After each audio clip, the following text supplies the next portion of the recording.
Warahmatullahi wabarakatuh. Saya Murniati Mukhlisin, Rektor Institut Agama Islam Tazkiyah, Bogor. Alhamdulillah, tidak terasa Ramadan sudah semakin berakhir. Sedih nggak sih? Sedih ya. Tentu saja gembiranya karena Hari Raya akan datang dan waktunya silaturahim. Setelah 2 tahun kita tidak silaturahim secara bebas, tahun ini Alhamdulillah pemerintah mengizinkan kita untuk pulang kampung. Nah, tapi tentunya ada tips-tips keuangan yang perlu saya sampaikan. Tentunya satu adalah berfoya-foya. Hah? Berfoya-foya? Kedua adalah berhemat-hemat. Apa pula itu? Ya, pertama berfoya-foyalah untuk bersedekah. Berfoya-foyalah untuk beramal kebaikan. Berfoya-foyalah untuk menyerahkan, membagikan sebagian dari harta kita untuk yang memerlukan. Kenapa? Karena banyak sekali dengan keadaan pandemi saat ini, kemiskinan yang ada di sekitar kita. Kita lihat saja, angka kemiskinan sebelum pandemi sempat kembali ke 1 digit, yaitu 9%. Tapi setelah pandemi naik menjadi 12, mungkin 13 atau 14% hari ini. Nah, maka dari itu ada baiknya kita berfoya-foya mumpung masih bulan Ramadan. Kenapa? Karena bulan Ramadan adalah bulan yang penuh keberkahan. Dan Rasulullah SAW pun memberikan contoh kepada kita ketika beliau juga berfoya-foya dalam kebaikan, dalam bersedekah, bagaikan kapas berhamburan.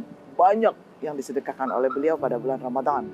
Dan tentu saja yang kita harapkan adalah berfoya-foyanya kita di bulan Ramadan ini. Pertama adalah memastikan zakat kita. Hitungan zakat kita, baik itu zakat fitrah yang masih ada waktu untuk menunaikannya sampai khatib naik ke mimbar, kemudian zakat mal kita yang tentunya bermacam-macam, bukan hanya zakat dari penghasilan, tetapi juga ada zakat pertanian, ada zakat investasi, ada zakat emas dan perak, dan ada zakat hadiah dan sebagainya. Masih banyak lagi betul-betul zakat yang perlu kita pelajari. Nah, kemudian kedua adalah sedekah. Ya, dalam artian infak yang sunnah sifatnya, wakaf yang sifatnya sunnah, kemudian ada hadiah-hadiah yang mungkin bisa kita berikan, tapi hati-hati ya, hadiah tidak semuanya bersifat sedekah kalau ada udang di balik batu. Kenapa? Karena pemerintah juga memberikan peraturan tentang hadiah-hadiah.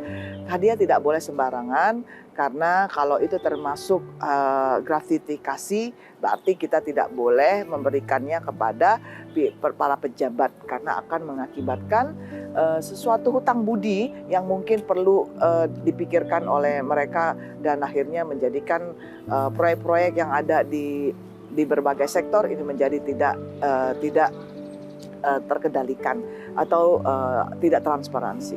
Nah, maka dari itu kita hindari hadiah-hadiah yang ada maksud-maksud tertentu. Nah, kemudian yang mungkin kita bisa berfoya-foya adalah hadiah untuk keluarga. Sudah lama nggak pulang kampung ya, jadi bawa hadiah khas dari daerah kita menuju ke kampung halaman kita. Dan yang paling biasanya menurut survei yang paling manfaat adalah hadiah yang berupa pakaian baju hari raya ya, atau pakaian hari raya, kemudian kue mui yang berasal dari tempat kita berasal atau bekerja.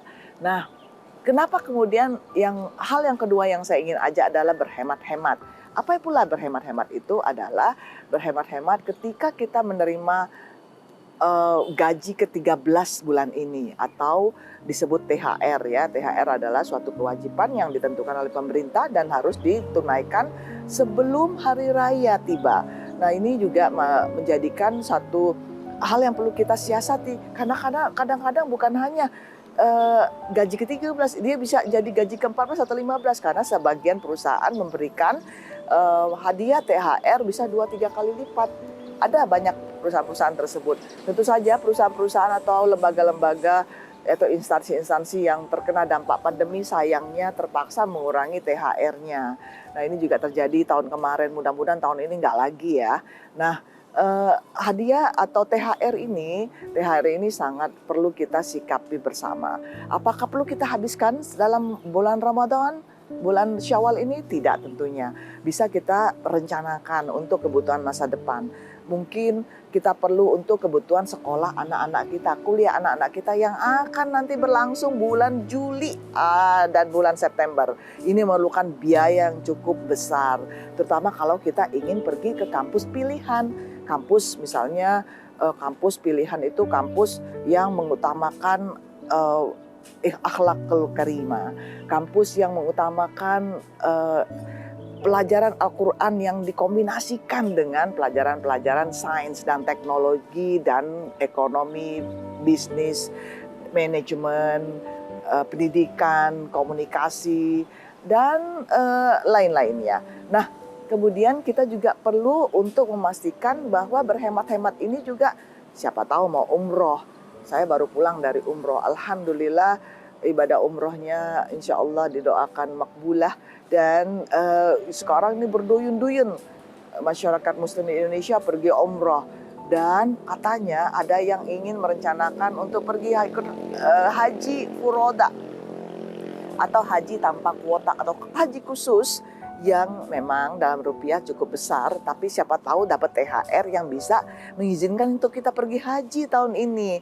Jadi silakan bersiap-siap, masih dibuka pendaftarannya untuk haji furoda. Bisa bayar sekarang, pergi nanti bulan Zulhijjah. Nah, kemudian apalagi nih berhemat-hematnya kita? Berhemat-hemat kita adalah sesuatu yang mubazir sifatnya. Yang tadinya hordeng masih bagus, tidak perlulah diganti. Cukup dicuci, kemudian dibersihkan dan ditata letak ulang ya. Kemudian mebel nih ya, banyak nih yang suka ganti mebel tiap tahun. Padahal mebel itu rata-rata punya usia penggunaannya bisa sampai 10-15 tahun. Jadi gimana dong kalau kita mau tampak baru? Ya dicat ulang, diganti kulit sofanya. Jadi bisa banyak ya cara-cara bagaimana kita berhemat yang tidak menjurus ke kemubaziran terutama ya, atau yang sia-sia atau yang berlebih-lebihan ya, israf ya. Nah kemudian apalagi nih yang kita bisa berhemat-hemat ya, adalah satu yang mungkin mobil. Nah karena mau pulang kampung mau ganti mobil, padahal usia mobil itu memang ya di dalam rata-rata usia mobil yang cukup singkat itu bisa dikatakan 5 tahun. Tapi bisa dia berusia sampai 10 tahun, 15 tahun. Nah maka dari itu kalau dia di bawah 5 tahun mau ganti lagi, ini kayaknya lebih kepada konsumtif ya. Jadi bagusnya dihindari. Nah kemudian yang terakhir adalah kita berhemat-hemat adalah soal makanan hari raya. Banyak sekali kejadian yang kita lihat ternyata makanan banyak terbuang. Kenapa? Karena tidak menghitung betul-betul jumlah tamu yang akan datang. Sehingga lontong yang kita siapkan ternyata kebanyakan. Kue yang nggak tahan lama ternyata seperti bolu-bolu ya, itu ternyata kebanyakan. Nah ini sangat sayang sekali. Maka dari itu kita utamakan planning yang cukup, perencanaan yang baik, dan catatan yang baik ya. Dan jangan lupa untuk yang cukup dengan pengeluaran hari raya ini yang tadi sudah kita berhemat-hemat, kita juga jangan lupa berfoya-foya akhirnya untuk investasi. Sudah kita ada jangka pendek yaitu untuk anak sekolah dan kuliah, kemudian investasi untuk jangka 5 tahun, 10 tahun ke depan. Untuk bentuknya seperti apa sih tergantung ya, kita ada investasi emas dan perak, kita ada investasi dalam bentuk jangka pendek misalnya deposito di perbankan syariah, reksadana syariah, kemudian kita juga ada investasi yang jangka menengah seperti sukuk retail, sukuk pemerintah ya, sudah ada dikeluarkan sekarang, kemudian kita ada investasi yang jangka panjang seperti saham syariah. Nah ini bagus banget ya, sekarang kita bisa pilih-pilih. Itu saja dari saya, terima kasih, selamat mudik lebaran, selamat Hari Raya Idul Fitri, dan mohon maaf lahir batin. Assalamualaikum warahmatullahi wabarakatuh.